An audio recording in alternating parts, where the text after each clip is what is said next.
एक पेपर ठीक से नहीं करवा पा रही इस देश की सरकारें, इस देश का सिस्टम। एनटीए यानी नेशनल टेस्टिंग एजेंसी जो एग्जाम कराती है, आपने सुना नीट 2026 परीक्षा कैंसिल हो गई है। कहा जा रहा है कि इसमें पेपर लीक हुआ था। पेपर लीक के बाद सीबीआई को बताया जा रहा है जांच करवाई जाएगी। मगर आपने सुना हाल में 5 राज्यों के चुनाव आसानी से संपन्न हो गए। करोड़ों लोगों का मसला था, आसानी से संपन्न हो गया, कहीं कोई गड़बड़ी नहीं हुई, रिजल्ट भी आ गए। मगर देश की सरकारें 22 लाख बच्चों का एग्जाम ठीक से नहीं करवा पा रही हैं। नीट परीक्षा कैंसिल कर दी गई। उन 22 लाख बच्चों को कौन जवाब देगा?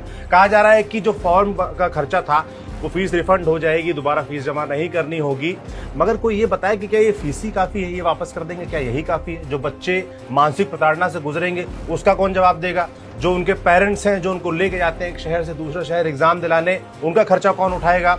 और जो बच्चे जिन्होंने ये एग्जाम दिया नीट 2026 और उन्होंने अच्छे से एग्जाम दिया, हो सकता है कि रिजल्ट में वो पास भी हो जाते और अगले एग्जाम में अगर मान लीजिए वो नहीं हो पाए, उनको जवाब कौन देगा?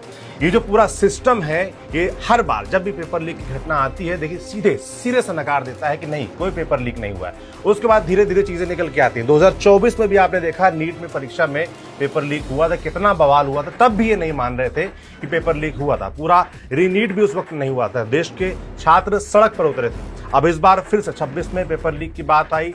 आप समझिए कि 720 में से 600 नंबर जिस पेपर में सामने आ गए, तो इसको कैसे देखा जाना चाहिए कि क्या इस देश का सिस्टम, सरकार सब नतमस्तक हो गया है पेपर माफिया के सामने? कोई इलाज नहीं है।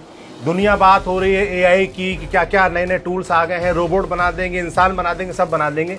मगर एक परीक्षा इस देश में सुरक्षित तरीके से बच्चों के भविष्य के साथ खिलवाड़ लगातार किया जा रहा है, इसका जवाब देश की सरकार को, धर्मेंद्र प्रधान जो कि शिक्षा मंत्री हैं, जिनके अंडर में एनटीए आती है, उनको भी जवाब देना होगा। क्योंकि पिछली बार जब भर्ती कैंसिल हुई थी, तमाम कहा गया कि बहुत सारी चीजें होंगी, रिवीजन होगा, रिफॉर्म्स आएंगे, पर वो रिफॉर्म जमीन पे क्यों नहीं दिख रहे हैं? बार बार पेपर लीक आखिर हो क्यों जा रहा है? इसका जवाब देना होगा।